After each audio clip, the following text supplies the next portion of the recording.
These are the top 10 cards I'm most looking forward to pulling out of Paldea Evolved. In just over a week, the new set will be here, and it's looking like it'll be a very interesting set. Take from this what you will, but it seems to me a bit like Rebel Clash. It's got a heavy emphasis on the new starters, and a bit of an emphasis on some of the new legendary Pokemon as well. Not necessarily saying the set's going to be bad, it just has a heavy focus on the new Pokemon from Scarlet and Violet, which I wasn't a huge fan of a lot of them. But that's not all that's in the set, so let's jump right into my top 10 favorite cards that I've seen so far from the set. Just a reminder too, this is not the top 10 cards that I think you should invest in. These are the top 10 cards that I think are the coolest and I'm most excited for pulling out of the set. Number 10 is this Chiu.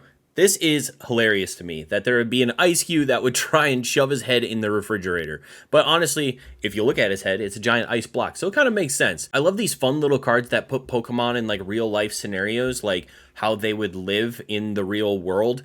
And of course, Chiu's situation would be difficult for him. It almost has this feeling of like a husky that lives in Texas.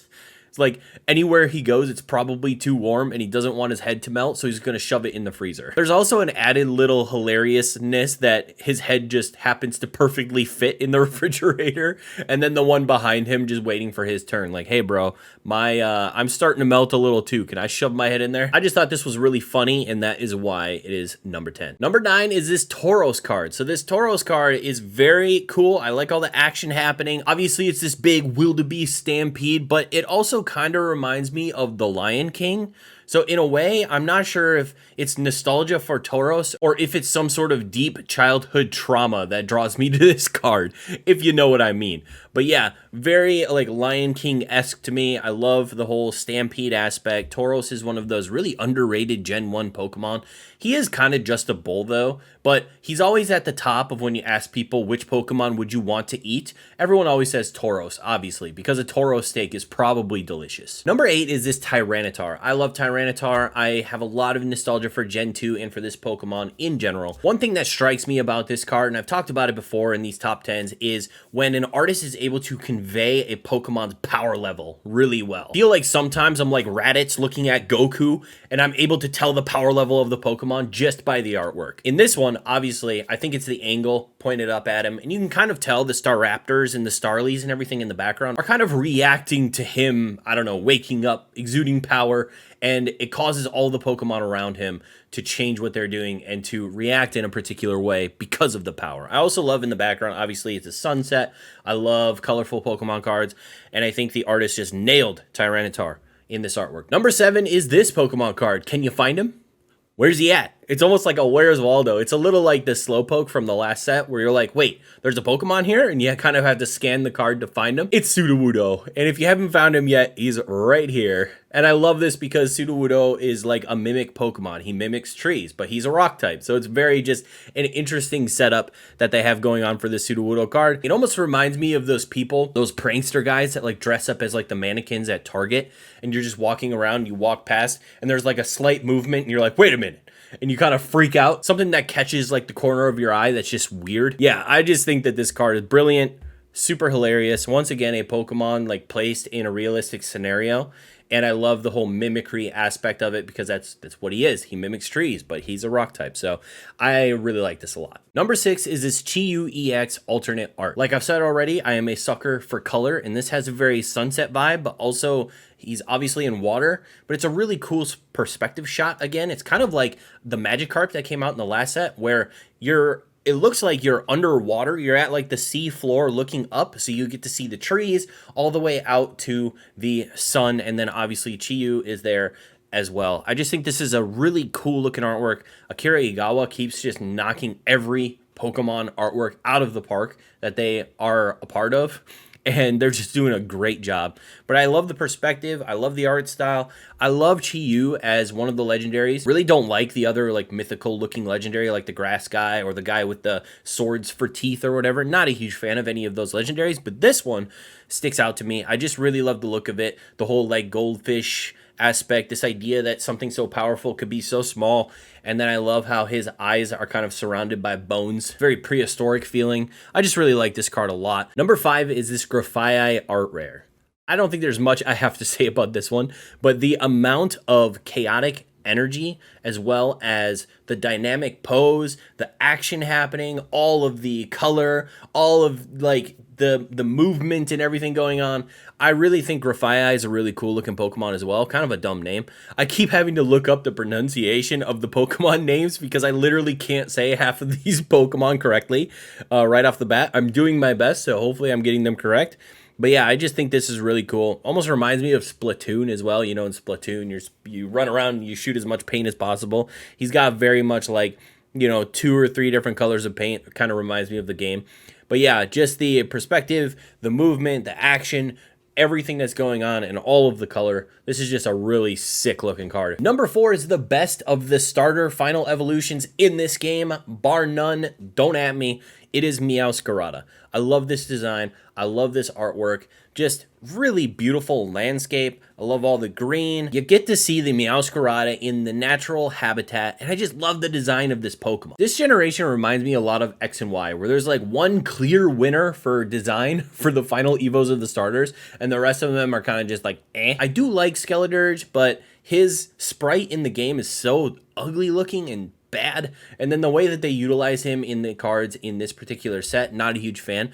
But yeah, this card, beautiful, very ominous because of the mask, almost looks like a Robin Hood-esque sort of character happening, and I just really enjoy Meow Scarada's design. I think it's fantastic. I feel like every card that I buy, even from generations back, when I get it in from Japan and I look and say, wow, this artwork's great. Who did this one? And I look down and it's a Saito artwork. I'm not surprised. And I'm not surprised here that Saito knocked this one out of the park. Number 3, and this one might surprise you because it's the most expensive card in the set in Japan. And this just goes to show that I don't just like all the expensive cards, all right? Chill. So this is number 3. This is the Iono alternate art, full art trainer. I really like this one. Obviously, she's having a mukbang. I think I learned that correctly. And they're eating a bunch of different cute desserts. It looks like they're at the Pokemon Cafe. The Pokemon Cafe has a lot of this type stuff where they make like rice that looks like Pikachu, or they have some sort of dessert that's topped with like a Gengar or like an Eevee head. And then, but you can kind of pick out all the different Pokemon here. Like you can see this is kind of a Sylveon looking dessert. It's just a really amazing design. I love the blurred phone in the forefront because Iono is supposed to be an influencer, I believe. And in the game, she's a streamer, like a live streamer, an influencer. So you can tell that her Rotom phone is either live streaming it in front of to an audience, or it's taking a selfie or something in the foreground. I like that it's blurred out. It gives you a really nice perspective. So you have a foreground, middle ground, background, which I think is really dynamic design for a card, and I think it's just super interesting. I mean, look at where we came from. We came from basically a drawn Pokemon on top of a stock photo, and now we're at these incredible pieces of art with like foreground, middle ground, background, full on, like could be a painting in somebody's house. Like it's just crazy. The amount of detail in this card is just epic. I can see why it's so expensive in Japan. I don't see why it's that expensive in Japan, but I can see why people really like this card, this full art trainer. Very, very nice looking card. Very cool design for the trainer herself. Definitely going to be one of the big hitters here in English too. I don't think it's going to be like a $2,000 card or whatever it is in Japan, but I think that it's going to be one that people are definitely going to be searching for. Number 2 for me is this Groucha card. Now, again, a full art alternate art trainer. I feel like they've just been destroying. Like when they introduced that they were going to be doing alternate art versions of the trainers, I thought, okay, that's fine. Like the full art trainer aspect is kind of like played out. You've introduced alternate arts into the Pokemon. Let's bring them into the trainers. But I never expected that we would be getting the level of design and detail that we've seen so far, like in this Groucha or that Iono card. Just absolutely amazing. And this card reminds me a lot of the Celebi from Fusion Art, Fusion Strike. I keep thinking of the Japanese one of Fusion Strike, and it has a very Christmassy vibe. And I love winter, I love snow, I love Christmas, I love the feeling of that time of year, that seasonal feeling. Obviously, he's holding a cup of coffee. I love the Starlies in the foreground. Again, you have that foreground, middle ground, background idea happening here. I love the feeling I get. I want to take a sip of my coffee and put on a sweater and some Christmas music to this card. And that is very comforting to me because I love that time of year. So I love this card. It's fantastic, beautiful. Can't wait to pull it. You've probably guessed it because I'm a Gen 1 simp. Maybe you haven't, because I've put a lot of the very popular cards up here at the top, but not quite number 1. So our number 1 card is the Magikarp. Because I'm a Gen 1 simp, Magikarp is my boy. And Conda is incredible to me. Conda is amazing. Ever since they did the Giratina card back in Lost Abyss, or whatever it's called in English.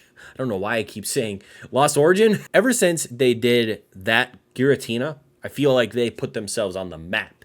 And now we get a beautiful Magikarp of all Pokemon. Just like, it's a Magikarp. But you have all of the detail that Conda brings to all of the cards. You have some great different colors. And if you didn't notice, you can find some Easter eggs in the details in the card itself. Just like you get a bit of a Gyarados up here in the top, which is really awesome. So not only do you get this pop of color in the middle of the card that is Magikarp flowing down this mountain stream, you also get that amazing little Gyarados sketch up here at the top of the mountain. And it's a really good, like, it's almost metaphorical in a way, where it's like Magikarp, when it reaches its full potential, it becomes Gyarados. So when it climbs to the top of the hill, it becomes the all-star Pokemon that is Gyarados. So yeah, it's just a really cool artwork. Conda's just killing it. Conda reminds me a bit of Komiya, where it's definitely an acquired taste. I think a lot of people look at Conda artworks and think that they're too busy, but I really love like all of the little Easter eggs you can find and all the details and all the line work and everything. As someone who's done like drawing and cross hatching and different methods of art in the past, I can really appreciate the amount of detail that's here. And it's just super cool. So I actually have a couple of these Japanese version of these at PSA right now, and I'm super excited to see what they get. But it is a beautiful looking card in person. So there you have it, guys. That is my top 10 Pokemon cards from Paldea Evolved. Make sure you let me know in the comments below which card are you most excited to pull from Paldea Evolved, which one do you like the most, and which one are you most excited to pull, because they might be different. You might be most excited to pull the most expensive card, but you might like something else the most. So let me know in the comments, and we'll see you on the next video.